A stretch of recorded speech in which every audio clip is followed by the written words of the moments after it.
Hello, welcome to the channel Why Stories. Enjoy watching. At the age of 52, I had a stroke. The tickets are paid for, get better, my husband said, and left with the kids for the Maldives. I called the notary directly from my hospital bed. They came back tanned and happy, and they had a surprise waiting for them. Morning light filtered through the thin curtains of the spacious kitchen where Pamela Vincente was preparing breakfast for her family. With precise movements, she sliced the cheese, occasionally glancing at the tablet screen displaying stock market reports. Gray strands had barely touched her chestnut hair, which was neatly gathered in a bun. At 52, she looked fit and energetic. Years of working in finance had taught her to value discipline. From the bathroom came the sound of running water. Her husband, Miguel, had finally woken up. Pamela sighed as she placed the third cup of coffee on the table. Their daughter, Victoria, was already sitting at the table, absorbed in her phone. "Mom, do you have $25,000 until payday? The agency is delaying bonuses, and I need to pay for my gym membership," she said without looking up from the screen. Pamela nodded, habitually opening her banking app. Asking for money had become such a routine that it no longer sparked any questions or discussions. Transferred, she replied shortly, sending the amount, and returned to making the scrambled eggs. Miguel appeared in the doorway, in his worn-out bathrobe, with damp hair and the usual bags under his eyes. 28 years of marriage had transformed him from a promising historian into a tired college professor, resigned to playing second fiddle in the family. "Good morning," he muttered as he headed to his seat at the table. "Pamela, don't forget, there's a parent-teacher meeting at my niece's on Thursday. I'll need to cover for my sister." "I won't be able to pick you up," Pamela answered, setting the plates. "I have a meeting with clients at 6. "Again?" Miguel sighed but quickly shrank under her firm gaze. "Fine, I'll take the bus." Victoria put down her phone. "By the way, Mom, have you changed your mind about helping me with the down payment for the new car? Mine is falling apart." "Victoria, we've already discussed this. I paid for your trip to Turkey just a month ago," Pamela said calmly, but her voice carried a steel edge. "Well, Mom, you know that in the agency, you need to look good. The car is part of the image. How can I take clients around in my clunker?" Pamela silently looked at her daughter. Victoria reminded her so much of herself when she was young, the same determination, but now it was directed at living life for her own pleasure rather than for a career. After finishing her tourism studies, she got a job as a manager at a prestigious agency but preferred talking about work rather than actually doing it. "I'll think about it," Pamela finally said, though she knew she would eventually agree. She always agreed. The front door slammed, and Mateo, their younger son, barged into the kitchen, the eternal seeker of his calling. At 25, he had already changed jobs 3 times after finishing law school and now worked as a lawyer's assistant at a small firm, dreaming of real cases. "Hey, everyone!" he cheerfully exclaimed, kissing his mother on the cheek. "Mom, you're the best, thanks for the transfer. I've already picked up the documents from the old office, starting at the new job tomorrow." "Again, Mateo?" Pamela asked tiredly. "We agreed you'd stay at one job for at least 6 months. Mom, there are no prospects there. But here, there's real legal practice and a future partnership." Mateo spoke quickly and passionately, as he always did when defending his impulsive decisions. Pamela shook her head and looked at the clock. "I have to go. I'll be late tonight. A meeting with management." She quickly finished her coffee, gathered her papers into her leather portfolio, and adjusted her smart suit before heading for the door. "Miguel, don't forget to start the washing machine and take the meat out of the freezer. Victoria, water the flowers. Mateo, take out the trash." The usual morning instructions, the usual nods in response. Pamela knew that half of it wouldn't be done, and in the evening, she'd do it all herself. The entire day at the oil company office, where Pamela worked as a leading financial analyst, passed in meetings and phone calls. After lunch, the school director, where her nephew studied, called to report behavioral problems. Pamela promised to talk to her sister. Then she had to deal with Mateo's credit issue. The bank sent a notice about a missed payment. That evening, while returning home on the overcrowded subway, Pamela looked through photos of resorts on her phone. The idea had started forming a week ago when she accidentally saw an advertisement for the Maldives, turquoise ocean, white beaches, overwater villas. The last time they went on vacation as a family was 3 years ago, and even then, they stayed close by because Miguel was afraid to fly. I need to give them a gift, Pamela thought, looking at the luxurious resort pictures. Mateo will stabilize, Victoria will mature, and maybe Miguel and I will remember that we once loved each other. At home, no one was there. There was a note from Miguel on the table, "Gone to a reunion, I'll be back late." The meat was still in the freezer. The flowers were dry. No one had taken out the trash. Pamela mechanically did all the household tasks, had reheated soup for dinner, and sat down at her laptop. Until midnight, she was preparing the financial plan for the next 6 months. If she tightened the belt, took on extra projects, and canceled the planned bathroom renovation, they could afford the Maldives by May. All it would take was working weekends for the next 4 months. So began her long working days. Waking up at 5 in the morning to get the housework done before leaving for work. Coming back at 9 in the evening with additional projects. Weekends spent in front of the laptop. Rare calls with questions. "Mom, where do we keep the winter clothes?" "Pamela, I can't find clean shirts." "Mom, can you send more money for the taxi?" By February, Pamela had finally settled on the hotel and dates. She booked an overwater villa, the largest one with 2 bedrooms and a private pool. Paid for the plane tickets, insurance, transfers. All for the happy faces she imagined she'd see when announcing the gift to the family. In early March, when everything was paid for and booked, Pamela gathered the family for a meeting. "I have a surprise for you," she said, looking at their confused faces. "In May, we're all going to the Maldives for 2 weeks." Their reaction exceeded all expectations. Victoria screamed and threw her arms around her mother. Mateo didn't believe it at first, but then started frantically Googling the resort. Even Miguel broke into a smile and awkwardly hugged Pamela. This is amazing," he mumbled. "Are you sure we can afford it?" "I've calculated everything," Pamela smiled, enjoying the rare moment of family unity. The next 2 months flew by in a flurry of preparation. Victoria endlessly bought new swimsuits and beach clothes, constantly consulting her mother. Mateo enthusiastically researched diving tours and local attractions.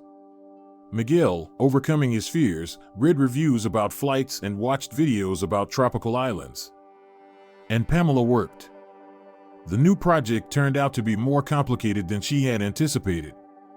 Management demanded results, clients changed terms. Night meetings, stress, constant sleep deprivation. But she held on, knowing that soon they would all be together, happy on the shores of the ocean. A week before the trip, Victoria came to her with an unexpected request. "Mom, can I bring Lucas with me? You know, the guy I'm dating. He can buy his own ticket, he just needs a place on our villa." Pamela barely held back her irritation. "Victoria, this is a family vacation. Besides, the villa is only for 4. "But, Mom, we've been together for 6 months, he's practically family." Victoria puffed her lips, just like she did when demanding something as a child. "No," Pamela said firmly. "And it's not up for discussion." Victoria slammed the door. At dinner, she deliberately remained silent. Miguel, as usual, tried not to get involved in the conflicts between mother and daughter. Mateo was too busy choosing excursions to notice the family drama. 3 days before the flight, on Wednesday, Pamela woke up with the sensation that her head was filled with lead. Nausea rose in her throat, her right arm tingled. Overwork, she thought. It will pass. She struggled to get out of bed, trying not to wake Miguel. In the bathroom, Pamela washed her face with cold water and looked at her reflection. Pale face, dark circles under her eyes, new wrinkles that seemed to have appeared in just the past month. "It's okay," I'll rest in the Maldives, she thought, opening the medicine cabinet for painkillers. 3 more days to go. But fate had other plans. That May Day, Pamela was preparing a festive breakfast. There were only 3 days left before the trip, and she wanted to build anticipation. The night had been difficult, with a persistent headache, but she attributed it to overexertion. Salad for Miguel, pancakes for Victoria, scrambled eggs with bacon for Mateo, each to their taste. Pamela carefully sliced the vegetables when she felt the knife slip from her suddenly numb fingers. A strange sensation spread across her right arm, then down her leg. Pamela tried to lean on the countertop, but her body wouldn't respond. Everything blurred before her eyes. Miguel. She called faintly, but her voice sounded distorted, as if it wasn't hers. Pamela tried to step toward the door and collapsed on the floor, knocking over the chair. In the fall, she hit the drying rack, the crash waking Miguel. What the? Pamela? He rushed into the kitchen in his open bathrobe and froze when he saw his wife on the floor. My God, what happened to you? Pamela wanted to reply, but her tongue felt swollen, sluggish. She could only look at her husband, trying to communicate with her eyes the fear and pain that had paralyzed her body. An ambulance, we need an ambulance. Miguel frantically searched for his phone, bumping into furniture. Just don't move, it'll be okay. From the room, Victoria's voice could be heard. What's going on? Why the noise so early? She sleepily asked, peeking around the door. Mom's not feeling well. Call an ambulance. Miguel shouted, kneeling beside his wife. Victoria, seeing her mother on the floor, pressed her hands to her mouth in horror. Mom. What happened to her? I don't know. Call the ambulance, quick. The next minutes blurred for Pamela into a distorted picture. Terrified screams, someone's hands trying to lift her, Mateo's voice bursting into the kitchen. What? How? When did this happen? Consciousness came and went. The ambulance arrived in 12 minutes. A young paramedic with blonde hair tied in a ponytail quickly assessed the situation. Looks like a stroke. Immediate hospitalization needed, he said calmly, giving orders to his partner. Who's going to accompany her? I will, Miguel stepped forward. She's my wife. Pamela was carefully transferred to a stretcher. At the last moment, just before the doors, she found the strength to weakly squeeze her daughter's hand, as if trying to say, "Don't worry, I'll make it." In the hospital's emergency room, everything happened quickly. The attending neurologist, a full woman with short hair, quickly examined Pamela. Clear signs of ischemic stroke. Immediate CT and transfer to intensive care. Pamela's stretcher disappeared behind double doors, leaving a confused Miguel in the corridor. He sank into a plastic chair, his face hidden in his hands. The phone in his pocket vibrated incessantly, Victoria and Mateo demanding news. The doctor emerged 2 hours later. Are you Mr. Miguel Vicente? Yes, Miguel jumped up. How is she? Ischemic stroke in the middle cerebral artery pool. Her condition is serious but stable. We've administered thrombolytics and carried out initial procedures. She's now in the ICU, and the next 24 hours will be critical. Will she survive? Miguel's voice faltered. The prognosis is cautiously positive. It's good that she was brought in so quickly. But recovery will be long and difficult. Right side paralysis, speech impairment. The doctor spoke, and Miguel felt the ground slip away from under his feet. You can visit her tomorrow if her condition stabilizes.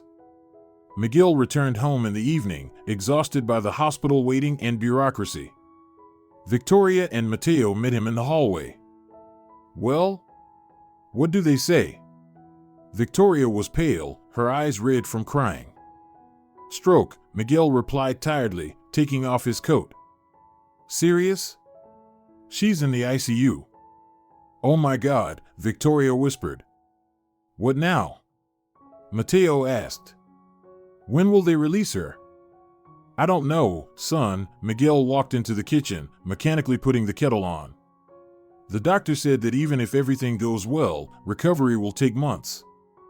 The knife that had fallen from Pamela's hand was still lying in the kitchen, the vegetables half cut on the chopping board. Time seemed to stop here. Mateo wiped his forehead. What about the Maldives? We fly in 3 days. Miguel and Victoria looked at him, confused. What Maldives now? Victoria snapped. Don't you get it? Mom's in the hospital with a stroke. I get it, Mateo snapped back. It's just, everything was paid for, booked. Mom worked so hard for this. I'm just wondering what we do with the tickets and the reservation now? Miguel sank heavily into a chair. I don't know. We'll have to check the paperwork. Maybe we can get at least part of the money back. The next 3 days passed in the hospital corridors. Pamela was moved from the ICU to a regular ward, but a long road to recovery lay ahead. Her right side barely worked, her speech was impaired. But her consciousness remained clear, and as the doctor had said, that was a good sign. On the 4th day, Miguel, Victoria, and Mateo entered her hospital room. Pamela propped herself up on the pillows at their entrance. Pale, drawn, with a vacant look, she seemed like just a shadow of the strong, energetic Pamela she once was. Hi, she said quietly, struggling to say the word. How do you feel? Miguel sat on the edge of the bed, but instead of flowers or fruit, he held a leather folder with documents. The doctors say rehabilitation will take at least 6 months, Pamela replied slowly, struggling to articulate. An awkward pause hung in the air. Victoria nervously fiddled with the strap of her bag, a birthday gift for her mother. Mom, we've been thinking about the Maldives trip, she finally began. Yes, it will have to be postponed, Pamela answered with effort. Actually, Miguel cleared his throat, avoiding his wife's gaze. Pamela, we spoke with the travel agency. Postponing or canceling will cost almost the full amount. Essentially, it's money down the drain. Pamela felt a chill run down her spine. What are you suggesting?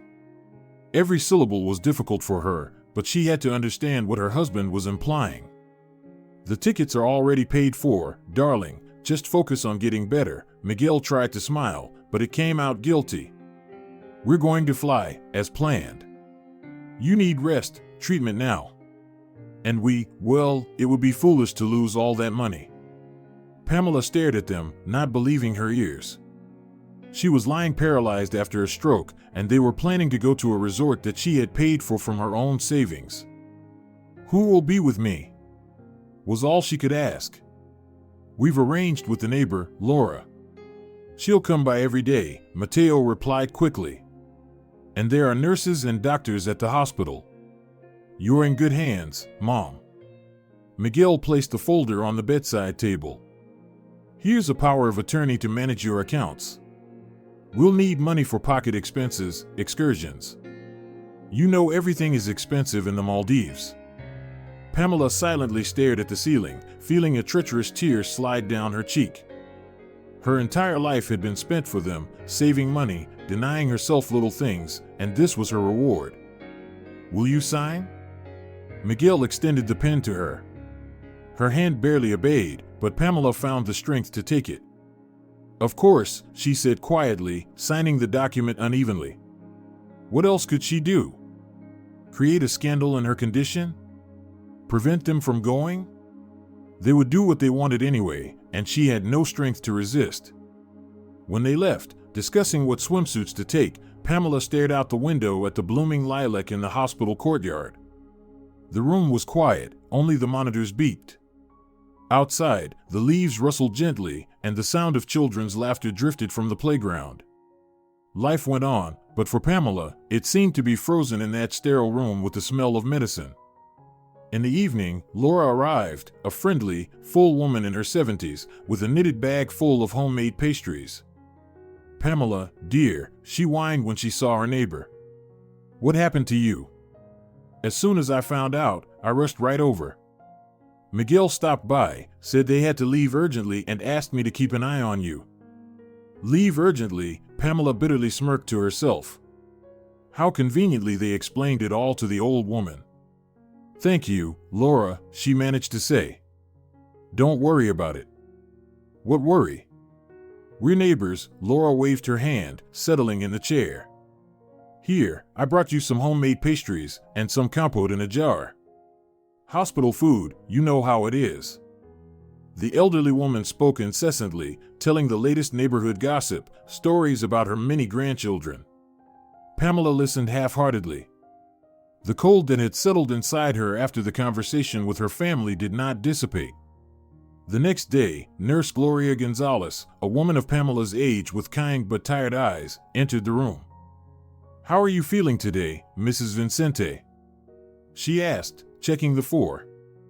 Pamela wanted to answer fine, but unexpectedly, she started crying. Tears ran down her cheeks, and she couldn't stop them. What happened? The nurse asked, sitting beside her. And Pamela, stuttering, with pauses, told her what had happened. About the trip she had planned for her whole family. About the betrayal of her husband and children, who were flying to the Maldives while she lay paralyzed in the hospital. And this power of attorney.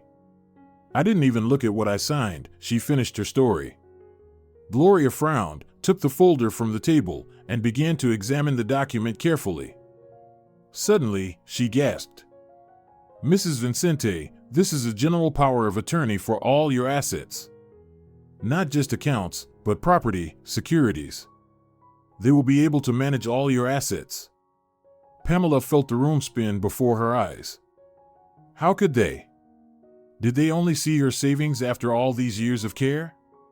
The realization of the scale of the betrayal made it hard to breathe. We need to act on this immediately, Gloria said firmly. Do you have a reliable person?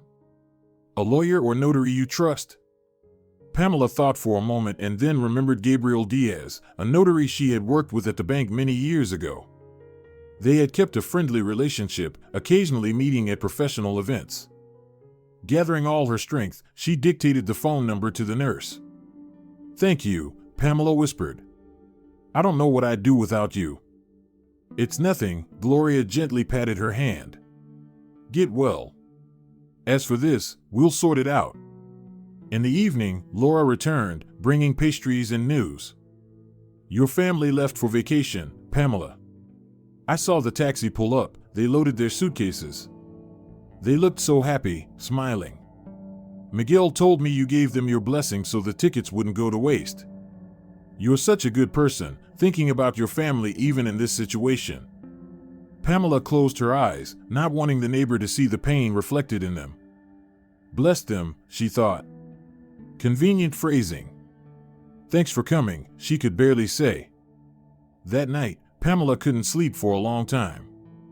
From the slightly open door of the room came the muted sounds of hospital life, nurses' footsteps, the beeping of the machines, distant voices. And somewhere out there, in the dark sky, an airplane was flying, taking her family to the warm sea and white sands. Pamela imagined them, happy, excited about the upcoming vacation, maybe with a hint of guilt that they would quickly drown with the first glass on the shore. How could I have been so blind? She thought, staring at the ceiling. So many years living with people and not seeing their true faces. So many years giving everything and getting nothing in return. For the first time in many years, Pamela felt completely alone. And in that solitude, in the silence of the hospital room, with the light of the street lamp shining through the window, the decision was born that would change her entire life. The next day, when the morning sun barely pierced through the blinds of the hospital room, there was a quiet knock at the door. Pamela slowly turned her head. Standing in the doorway was Gabriel Diaz, a tall, fit man in his 60s, with neatly combed gray hair. He was holding a leather briefcase and a small bouquet of white chrysanthemums. Hello, Pamela, he said, stopping in the doorway. May I come in? Gabriel, Pamela tried to smile, but it came out as a weak grimace. Thank you for coming. The notary stepped closer, placed the flowers in a vase with water, and sat on the chair next to her bed. His attentive gaze swept over the room, noting the lack of other flowers or any signs of family visits. Your nurse called me. She told me about the situation. He spoke calmly, without any excessive sympathy, which Pamela especially appreciated. At this moment, pity felt unbearable. I brought the documents. Where's the power of attorney we're talking about? Pamela weakly nodded towards the bedside table. Gabriel took the folder, carefully examined its contents, and shook his head. Indeed, a general power of attorney with extended powers. The right to manage all your movable and immovable property, bank accounts, securities. He furrowed his brow. Who prepared this document? My husband, Pamela said with difficulty. I thought so, the notary nodded. There are violations in the documentation. First, there is no notarial certification, which already puts the legitimacy of the document into question. Secondly, there is no detailed description of powers, which is mandatory for this type of power of attorney. He took out some forms from his briefcase and spread them out on the mobile table. We will immediately draft a request to revoke the power of attorney. Then we will prepare notifications to the banks to block all transactions on your accounts until the circumstances are clarified. Gloria appeared at the door with a tray, on which were cups of tea and a plate of cookies.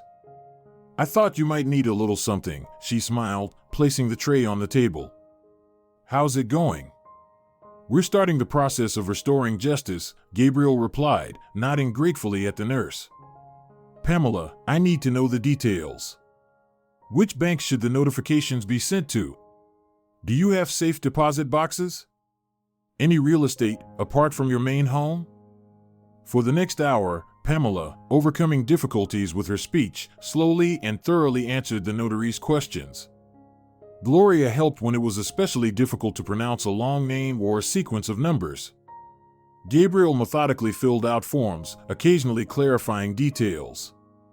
The power of attorney will be annulled today, he said decisively, finishing his writing. If I may offer advice, it's time to review other legal documents as well. Specifically, your will. Pamela paused. She had written the will many years ago, before Mateo was born. Back then, everything was simple. Her husband and children would receive equal shares of her property. Since then, the document had not been reviewed. Yes, she said firmly after a pause. I want to change my will. Gabriel looked at her intently. Are you sure? It's a serious decision, especially given your condition. Exactly because of my condition, Pamela managed to speak, I see things more clearly than ever. The notary nodded. All right. Let's discuss the details. While Pamela's family was packing their suitcases, without even bothering to call the hospital, she, with the help of the notary, not only revoked the power of attorney but also wrote a new will.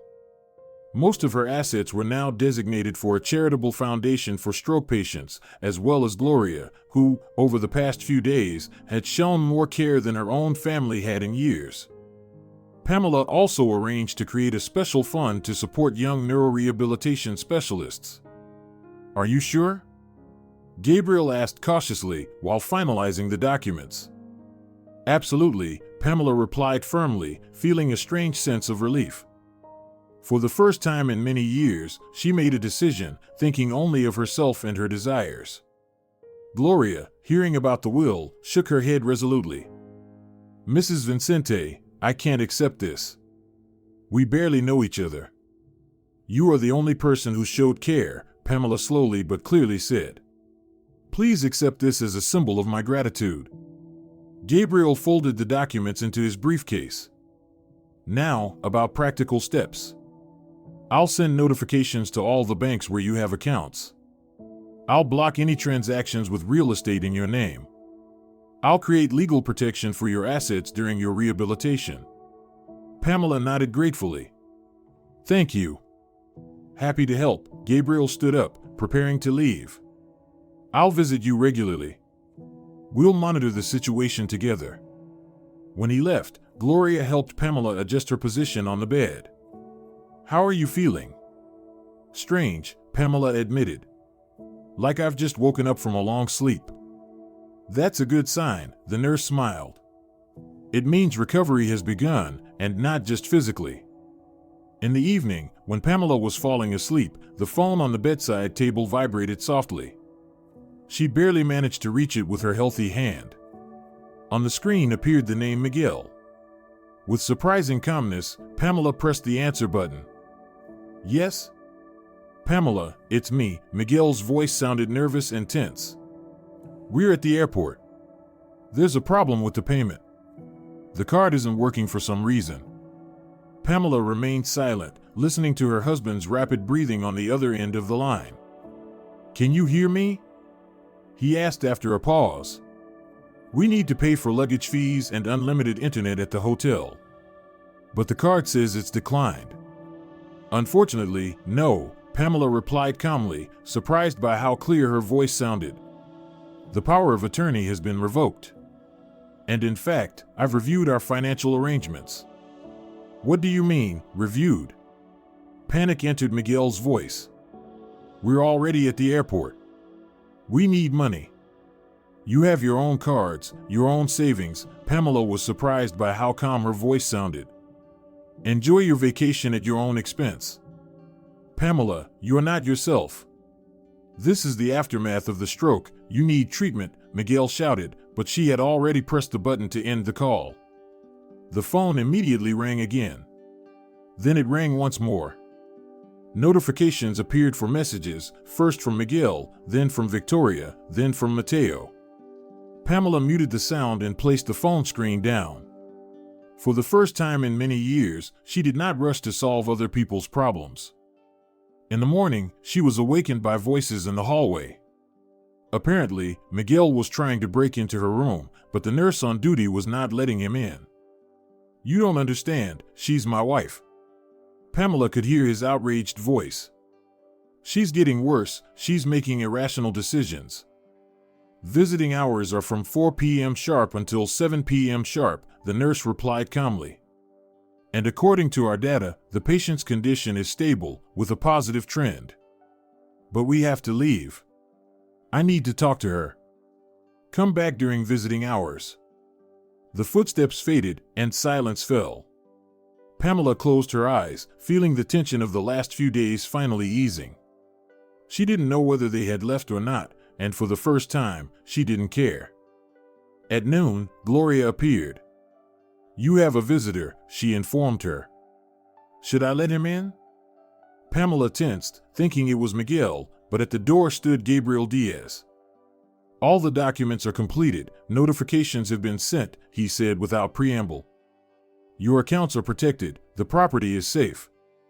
Now you can focus on your recovery." "Thank you," Pamela sincerely thanked him. "What about my family?" "According to my information, they did fly out," the notary replied. "Your husband had to use his own credit card to pay for additional services." Pamela nodded. Strange, but this news didn't cause pain. Only relief. Now that the decision was made, she could move on. "I called a rehabilitation specialist I know," Gabriel continued. "He's ready to take on your recovery program. Very good specialist, worked in Switzerland." "I'm not sure I can afford that right now," Pamela said, thinking of her frozen accounts. "Don't worry about that," the notary smiled. "You have enough funds in a personal account that wasn't part of the power of attorney. Plus, your insurance covers a significant portion of the rehabilitation." The next 2 weeks, Pamela dedicated entirely to her recovery. With the same determination she once put into building her career, she now fought for the return of her mobility and speech. Gloria helped her with exercises, brought books on neuroplasticity, and supported her when Pamela was ready to give up. The rehabilitation specialist recommended by Gabriel turned out to be demanding but effective. "Listen, Mrs. Vincente," he said while helping her perform difficult exercises for her right hand. "The brain has an amazing ability to recover. But for that, 2 things are needed: regular practice and a positive mindset. I can provide the first, but the second is only something you can do yourself." And Pamela tried.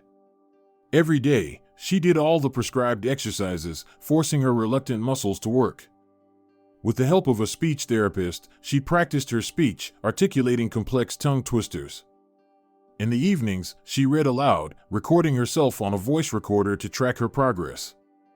Gabriel visited her regularly, helping her with legal matters. They moved all the accounts to another bank, changed passwords and access details, and prepared documents for the division of assets. "Are you sure about the divorce?" he asked one day, filling out more papers. "Maybe it's worth waiting until you fully recover?" "No," Pamela replied firmly, and there was no trace of her former uncertainty in her voice. "Right now, when I'm physically weak, I need legal protection." The notary nodded understandingly. A reasonable decision. There was no news from her family. Pamela's phone remained silent, no calls, no messages. Sometimes, she looked at the photos of the resort in the Maldives, imagining how they were sunbathing, swimming, enjoying life. Strangely, those thoughts didn't bring bitterness. Only a calm resolve to follow her own path. Laura continued to stop by with homemade pastries and news. "Miguel called me yesterday," she said during another visit. "He asked me to tell you that everything is fine, the weather is wonderful, they're having a great time. He asked about your health." "And how about the cards?" Pamela asked with a light irony, fighting back tears. Laura was flustered. "Well, he mentioned something about a misunderstanding with the bank. But I don't know anything about those matters, so I just told him that." Pamela nodded. "Thank you, Laura." After the neighbor left, Pamela sat by the window for a long time, watching the life of the hospital courtyard. Young mothers with strollers, elderly patients on benches, doctors hurrying to their tasks. The usual life, in which she now saw so many shades and details that had been unnoticed before.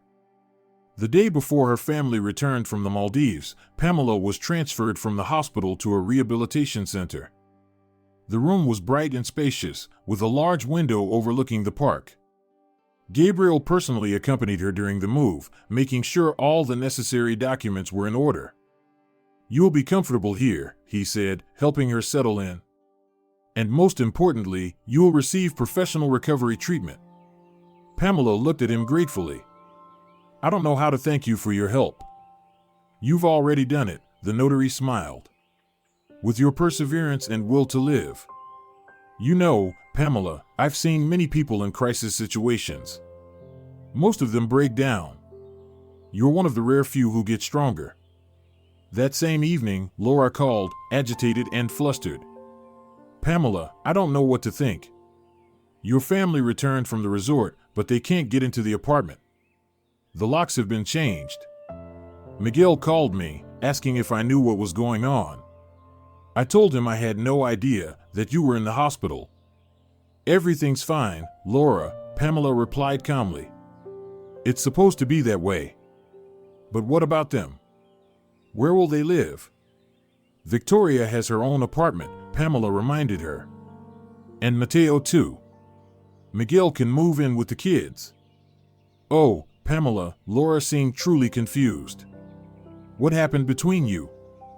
"Just life," Pamela replied. "Sometimes it gives unexpected lessons." An hour later, the phone rang loudly. It was Miguel. Pamela stared at the screen for a long time, deciding whether to answer. Finally, she pressed the button. "Hello. What's going on?" Her husband's outraged voice pierced the silence of the room. "They won't let us into the house." "It's no longer your home," Pamela replied calmly. "I've filed for divorce. You can move in with the kids, they have their own places. By the way, it was all bought with my money." "Pamela, you are not yourself. This is the aftermath of the stroke, you need treatment," Miguel shouted. "On the contrary, I'm finally myself," Pamela replied, feeling her confidence return to her voice. "And yes, the stroke cleared up a lot. You can't do this to us. We're your family." "Family?" Pamela scoffed bitterly. "Family doesn't leave a loved one in the hospital for a vacation. Family doesn't lie with power of attorney documents. Family supports each other in times of trouble, not thinking about their own gain." "Pamela, listen. All the documents are with my lawyer," she interrupted. He'll contact you to discuss the terms of the divorce. Pamela pressed the end call button and turned off the phone. The room was filled with a peaceful silence. The sunset was beginning outside the window, painting the sky in shades of pink and gold. Pamela watched the riot of colors, feeling a strange calm. For the first time in many years, she was fully in control of her life and her future. And though months of difficult rehabilitation and legal battles lay ahead, she knew she would manage. That night, Pamela slept without sleeping pills. She dreamed not of nightmares about illness and betrayal, but of the ocean. Endless, calm, with soft waves rolling onto the white sand. She stood on the shore, strong, healthy, free, watching as the dawn painted the horizon with the gentle colors of sunrise. A new day. A new life. And she was ready for this journey. The early morning hours in the rehabilitation center began with the muted hum of voices in the corridor, the clinking of dishes on the serving cart, and the birds chirping outside the window. Pamela was no longer asleep. The nights had become restless. Her body, used to activity, protested the forced stillness, and her thoughts, seemingly left to themselves, circled around recent events, constructing a new picture of reality. The door quietly opened, and Gloria entered the room. After Pamela's transfer to the rehabilitation center, the nurse had taken time off from the hospital and started working here part-time to continue helping her patient. "Good morning, Pamela. How did you sleep?" she asked, pulling the curtains apart. "Better, thank you." Pamela's voice had strengthened over the past weeks, and words no longer had to be pulled out with such effort, although she still stumbled over difficult consonant combinations sometimes. Gloria helped her sit up in bed, propping her back with pillows, and placed a tray with breakfast on the bedside table: oatmeal, a cheese toast, yogurt, and tea. "You have a busy schedule today." After breakfast, massage, then occupational therapy, lunch, and after that, speech therapy and physiotherapy, Gloria said as she flipped through the procedure book. Pamela nodded, concentrating as she broke the toast with her healthy left hand. Her right hand still didn't obey well, but progress was noticeable every day. "And at 6 o'clock, you have a visitor," Gloria added, scanning the schedule. "Gabriel called, said he would bring some important documents." Pamela sighed. "I hope the divorce is moving forward." "Are you sure you want this?" the nurse asked cautiously. "You've been together for almost 30 years. 28, Pamela corrected her. "And yes, I'm sure, more than ever." The illness, it clarified a lot. "It's like a veil was lifted from my eyes." Gloria nodded understandingly. "It often happens that way. When a person is on the edge, many things are seen differently." The morning and day passed in intense work. The masseuse worked on the stubborn muscles on Pamela's right side, helping them remember how to move. The occupational therapist taught her to perform simple everyday actions again: buttoning a shirt, holding a cup, brushing her teeth. The speech therapist worked on her articulation, making her repeat complex sounds. By evening, Pamela felt exhausted, but there was something right, something meaningful in this fatigue. Every pain, every effort brought her closer to independence, to a new life. At exactly 6 o'clock, there was a knock at the door, and Gabriel entered with his usual bouquet of chrysanthemums and an imposing folder of documents. "Good evening, Pamela," he greeted, settling into the chair next to the bed. "I see you've worked hard today." Pamela smiled. "Every day is a battle. But I'm winning, little by little." "That's admirable," the notary nodded. "I have news for you. I met with your husband and his lawyer." Pamela tensed. "And how did it go?" "As expected, they're contesting your mental competence at the time of signing the power of attorney revocation and changing the will." Gabriel spoke calmly, without emotion, as if reading a weather report. "They claim the consequences of the stroke affected your ability to make decisions." "Convenient position," Pamela scoffed bitterly. "But they have no chance," the notary continued confidently. "I enlisted an independent medical expert who confirmed your mental competence at the time of signing the documents. We also have the treating doctor's statement about your clear consciousness from the first days after the stroke." He pulled out a few sheets from the folder. Here is a preliminary agreement for the division of property.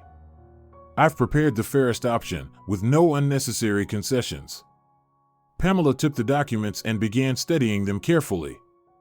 According to the terms of the agreement, the apartment they had lived in with Miguel would go to her, as it had been purchased with her personal funds. The country property would be divided in half. Bank accounts, stocks, and other financial assets would also be divided according to their sources of origin. The lion's share would remain with Pamela. Did Miguel agree? She asked, surprised. Not exactly. Gabriel allowed himself a slight smile. He insists on an equal division of all property, including your apartment. But the law is on our side. Plus, we have documents showing the property was purchased solely with your funds. Pamela sighed. I didn't think it would come to such battles. Unfortunately, during a divorce, people often show their worst side, the notary philosophically observed. But don't worry, I've got everything under control. He pulled out another document. I've also prepared a letter for your employer. An official notification about your condition and your recovery plans. This will protect your position at the company during rehabilitation. Pamela nodded gratefully. Thank you, Gabriel. I don't know what I'd do without you. Just doing my job, he replied modestly. By the way, your children tried to contact me. They called the office several times. And what did they want? Mostly, they expressed outrage about the change of locks on the apartment and the frozen accounts. Your daughter was especially active. From what I understand, she's having trouble with the mortgage payments. Pamela shook her head sadly. They're used to mom always solving the problems. Providing, paying, covering up. Well, maybe this experience will be useful to them, Gabriel remarked. Independence is never a bad thing. After the notary left, Pamela sat by the window for a long time, watching as the spring twilight deepened. The streetlights in the park turned on, and the last visitors hurried home. Somewhere in the city, her family was trying to adjust to their new reality, without access to her money, without the ability to shift their problems onto her shoulders. It was strange, but Pamela didn't feel any gloating, just a slight sadness about what might have been if their relationship had been built differently. The following weeks melted together for her in a continuous stream of rehabilitation procedures, training, and exercises. Each morning began with exercise, joint development, and massage.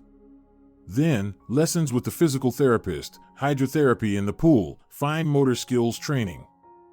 After lunch, sessions with the speech therapist, psychologist, and occasionally acupuncture to stimulate nerve endings. Pamela didn't allow herself self-pity or weakness. She performed every exercise, every procedure with fanatical precision, as if her physical freedom and her mental equilibrium depended on it. And gradually, her body began responding to her efforts. At first, her right hand's fingers barely moved, then she managed to hold a spoon on her own, and eventually, she walked a few steps without support. You're making remarkable progress, Pamela, her rehabilitation doctor said, reviewing her chart. Usually, after a stroke like yours, patients recover much more slowly. I have good motivation, doctor, she smiled in response. I'm building a new life. From scratch. In the evenings, when the procedures were over, Pamela often talked to Gloria. Their relationship had long since gone beyond that of nurse and patient. They had become true friends. Two women of the same age, with similar outlooks on life, they understood each other with half a word. You know, I've been thinking more and more about something, Pamela said one day, looking at the setting sun. About how many people go through these kinds of trials alone. Without support, without knowledge, without means for proper rehabilitation. Gloria nodded. I see that every day. It's especially tough for the elderly. Their kids are far away, they don't have the money for private centers, and their chances for recovery are limited. And something could be changed, Pamela said thoughtfully. A support system, mutual aid groups, informational resources. Do you have an idea? Gloria smiled. Only outlines for now, Pamela smiled back. But it seems like I'm starting to understand what I'll do when I get out of here. After 2 months of intensive rehabilitation, Pamela was able to move around almost independently, only slightly relying on a cane. Her right hand was still weaker than the left, but fine motor skills were recovering. Her speech had almost returned to normal, although she still stumbled sometimes when she was nervous. Gabriel, who had been visiting her regularly, brought news. The court has approved your property division agreement. Your husband tried to contest it, but without success. So the divorce is finalized? Pamela looked at the notary closely. Yes, you're officially free, he nodded. And what about my apartment? Miguel moved out, taking his personal belongings. The locks are still changed, as you requested. Pamela thought for a moment. You know, I don't want to go back there. Too many memories. Gabriel nodded understandingly. Sell it? Yes, and buy something new. Something that's completely mine, without the past. That same evening, Pamela told Gloria about her decision. I think I'll move closer to the rehabilitation center, she explained. Maybe a small studio in a new neighborhood. Something light, modern, and convenient for someone with limited mobility. That's a good idea, her friend supported her. New space, new life. And also, Pamela lowered her voice conspiratorially. I've come up with a plan.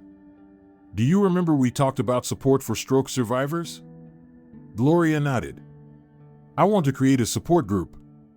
At first, a small club where people who've had strokes can communicate, share experiences, and get advice from specialists.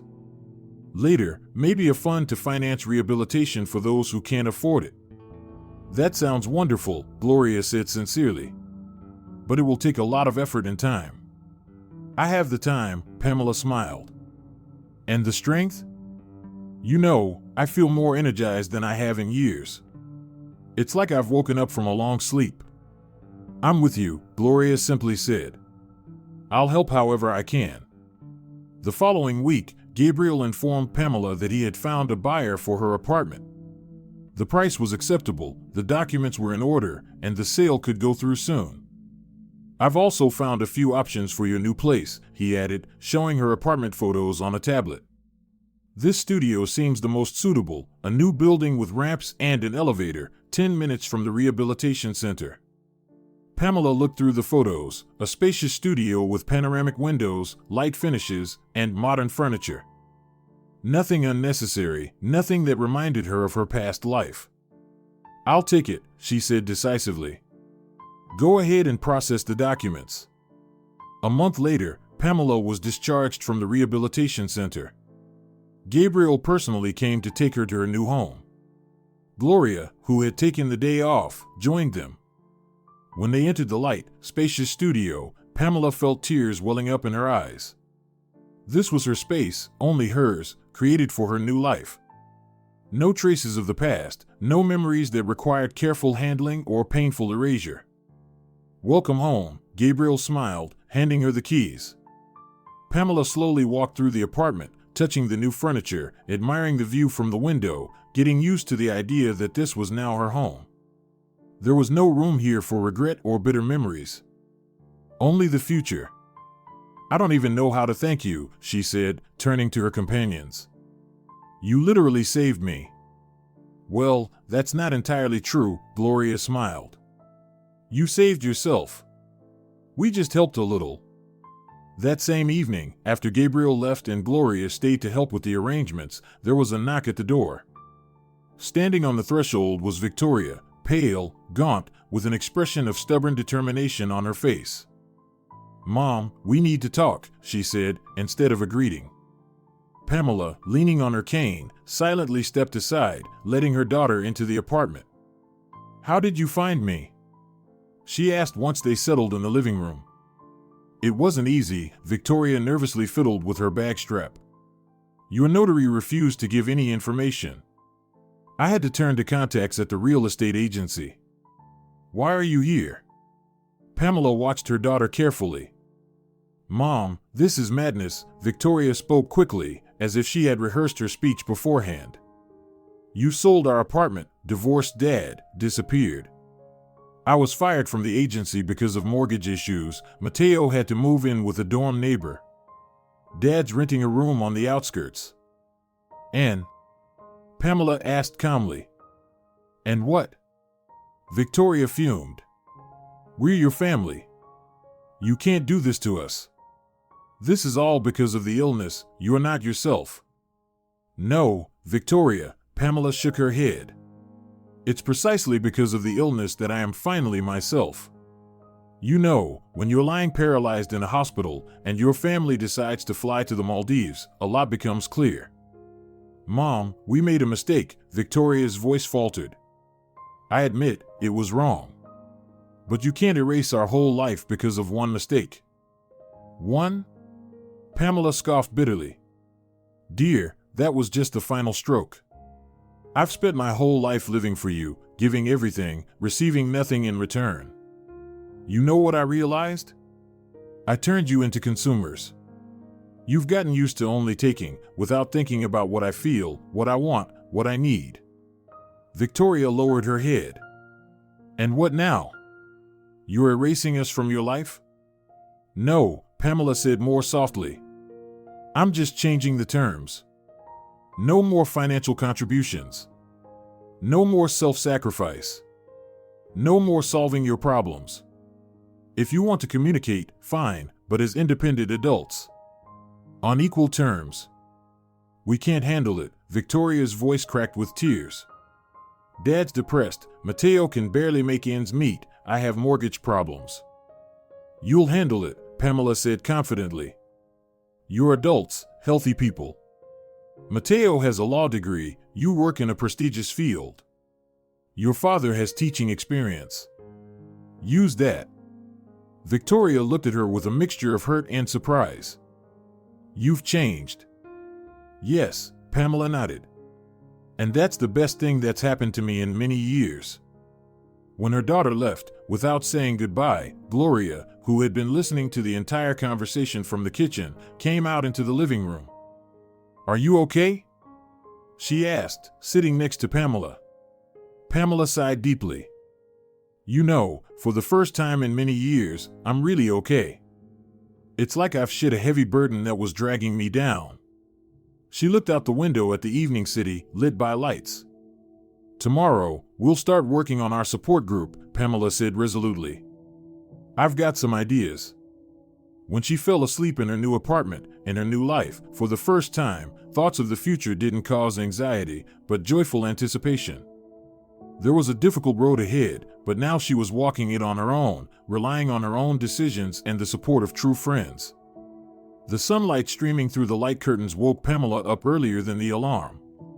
She had been living in her new studio apartment for 6 months, and each morning started the same, with a feeling of freedom and peace. At first, the unfamiliar silence in the house had been oppressive. There was no morning hustle, no clinking dishes in the kitchen, no sound of water in the bathroom. But gradually, she had learned to appreciate this solitude, not associating it with emptiness. Pamela slowly got out of bed. Her right leg still betrayed her a little in the mornings, but each day it grew stronger. She set aside the cane. At home, she tried to manage without it, training her balance, and headed to the window. Life was already buzzing outside, young mothers with strollers hurrying to the park, elderly neighbors settling on benches with newspapers, athletes doing their morning runs. Pamela smiled at her reflection in the window. Over the past months, she had changed significantly, not only internally but also externally. She had traded her strict business haircut for a softer, more feminine style. She had ditched the dark suits in favor of light, loose outfits. Even her posture had changed, more relaxed, but still confident. The phone rang, interrupting her thoughts. On the screen, Gloria's name appeared. Good morning. Her friend greeted cheerfully. Are you ready for the big day? How ready can a person be for the opening of their own center? Pamela replied with a slight nervousness. I'm a bit nervous. That's normal, Gloria reassured her. I'll pick you up at 10. Everything is ready, just a few final touches. After breakfast, Pamela carefully picked out her outfit. Today was a special day, the opening of the support center she had created with Gloria for stroke patients. What had started as a modest mutual aid project had turned into a full-fledged organization with an office, a team of consultants, and ambitious plans in just a few months. Pamela chose a light blue dress with a wide belt and comfortable yet elegant shoes with a low heel. Looking at herself in the mirror, she couldn't help but notice how her face had changed. The wrinkles hadn't gone anywhere, but her gaze had become livelier, clearer. There was that inner glow that no expensive makeup could imitate. There was a knock at the door. Instead of the expected Gloria, Mateo stood on the doorstep, pale, gaunt, in a wrinkled shirt. "Mom," he started uncertainly. "Can I come in? I need to talk." Pamela silently stepped aside, letting her son into the apartment. Over the past 6 months, they had only seen each other twice, and both times the meetings ended in arguments and mutual accusations. "What happened?"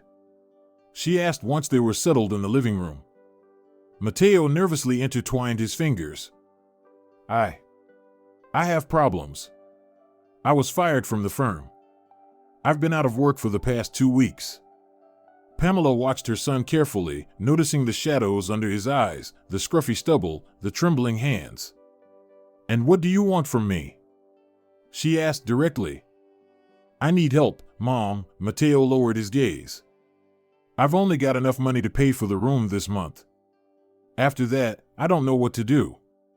Earlier, Pamela would have immediately opened her wallet or transferred the required amount. But now, she just shook her head. "Mateo, you're a lawyer. You have an education, experience, even if limited. Why are you coming to me for money again and not for advice or support? What difference does it make?" He responded with sudden anger. "You always helped. And now, because of some grudge, you've abandoned all of us." "Not because of a grudge," Pamela replied calmly. "But because I realized I was only making things worse with my excessive care. Look at yourself honestly, Mateo. You're 26, and you still haven't learned how to stand on your own 2 feet." "That's cruel," he whispered. "It's the truth," Pamela said softly. "And you can be angry, hurt, but deep down, you know I'm right." She approached her son and, for the first time in a long while, placed her hand on his shoulder. "I can help you find a job. I have contacts in the legal field. I can give you recommendations for interviews. But there will be no more money, Mateo. It won't help either you or our relationship." He looked at her distrustfully. "Are you serious? You won't even lend me money until I find a job?"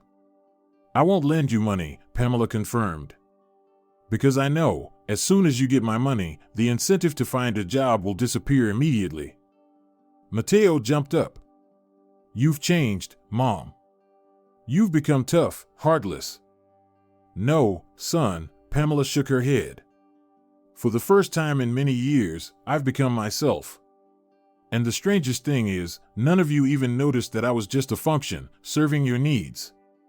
When he left, slamming the door, Pamela felt not resentment, but a strange calm. A conversation like that with her son would have thrown her off balance for days before. But now, she just sighed and returned to her preparations. She had an important task, something that gave her strength and purpose. Gloria arrived exactly on time. As soon as she saw her friend, she immediately knew something had happened. "Is everything okay?"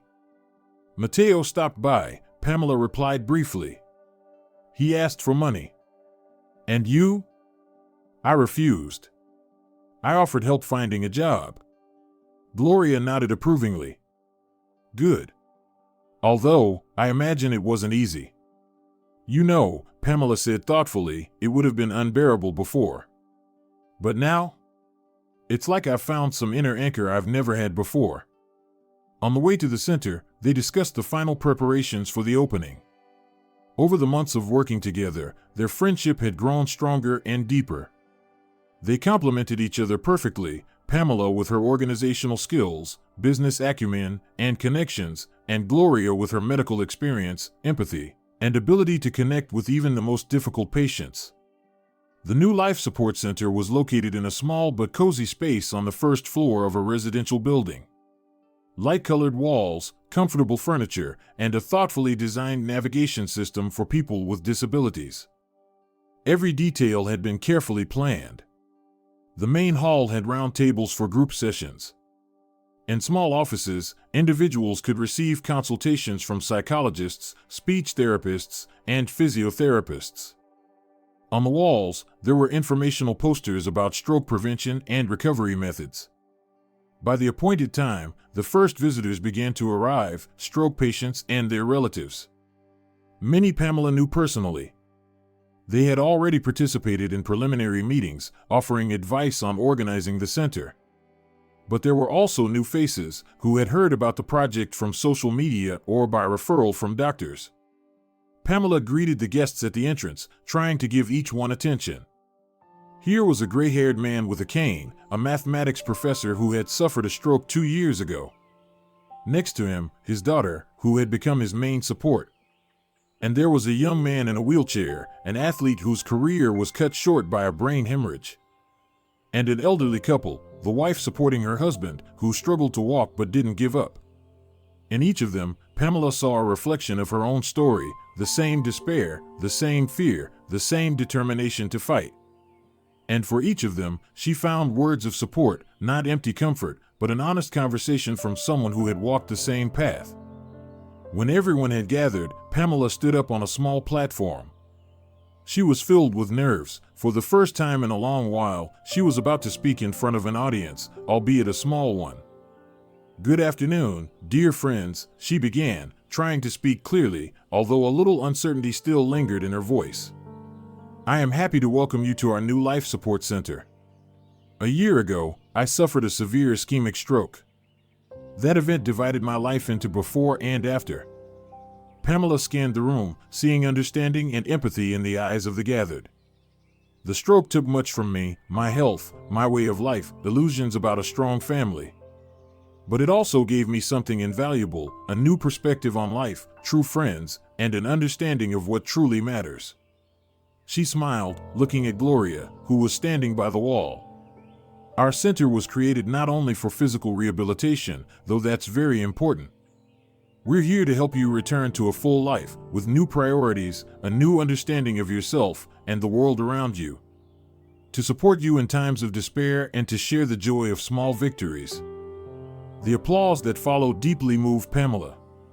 For the first time, she felt real recognition, not for money, not for a position, but for what she had truly done herself, pouring her soul and experience into it. After the official part, informal conversations began. Pamela moved from one group to another, answering questions, sharing her experience, and carefully listening to the stories of others. Each conversation convinced her more and more that she was on the right path. Late in the evening, when most of the guests had left, an unexpected figure appeared in the doorway, Miguel, her ex-husband. He stood uncertainly, as if unsure whether to come in. When he saw Pamela, he started moving toward her. "Hi," he said quietly. "Can we talk?"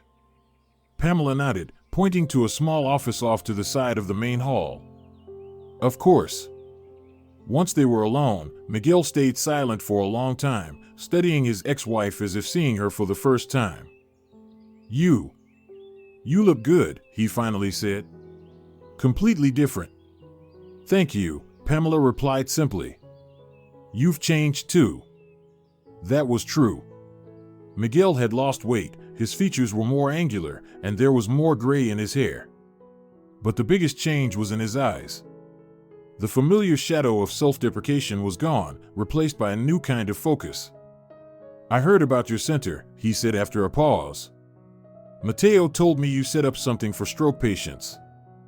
"Yes, we officially opened today," Pamela confirmed. It's admirable," Miguel said with visible effort, choosing his words. "You've always been good at organizing something meaningful." Pamela waited silently, sensing that he hadn't come just to compliment her new endeavor. "I wanted to apologize," Miguel finally blurted out. "For the Maldives. For what we did. It was unforgivable."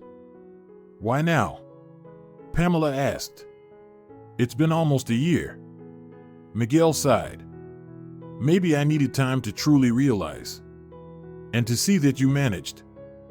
That you're okay. So if I hadn't managed, you wouldn't have come? She asked with a hint of irony. No, not like that, Miguel shook his head. Just, when you filed for divorce, I was furious. I thought you were ungrateful, cruel.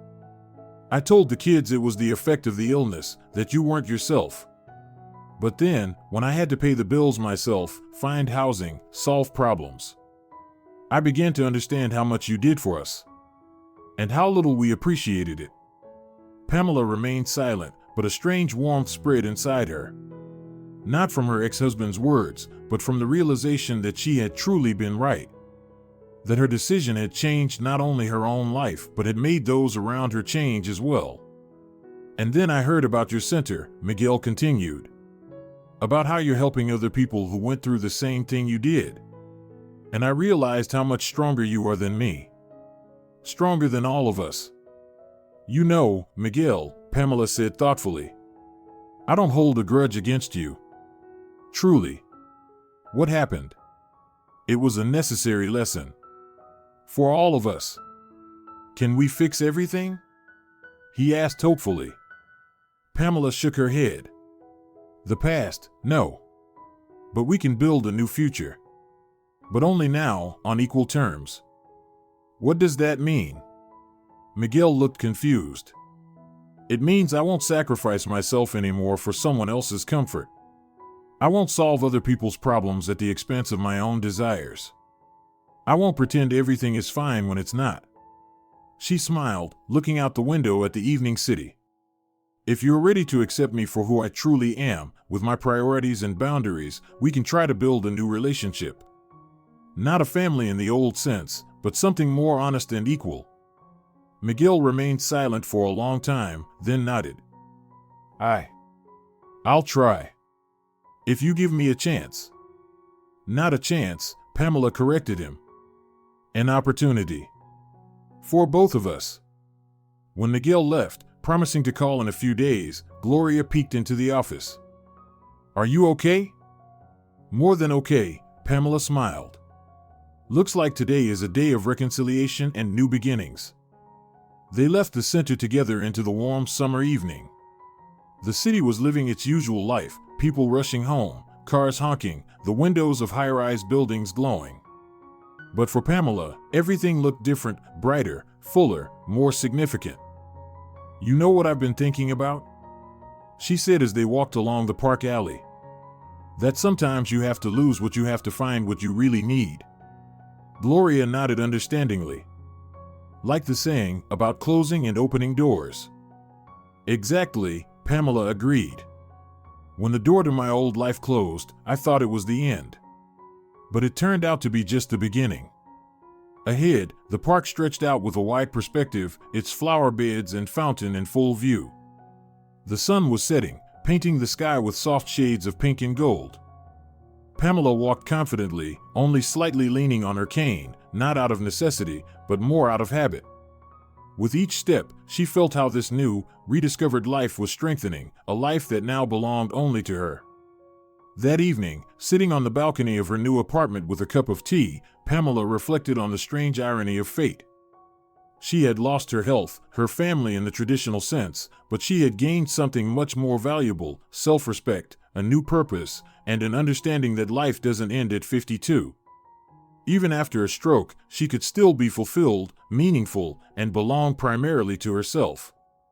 Helping other stroke patients find the strength to recover every day, Pamela often said, sometimes you have to lose what you have to find what you really need. And smiled, watching as the despair gradually faded from her conversation partner's eyes, replaced by the same spark of determination that had once saved her. Thus, the terrible illness and the betrayal of her closest loved ones became not an end, but the beginning of a new, more conscious, and authentic life for Pamela.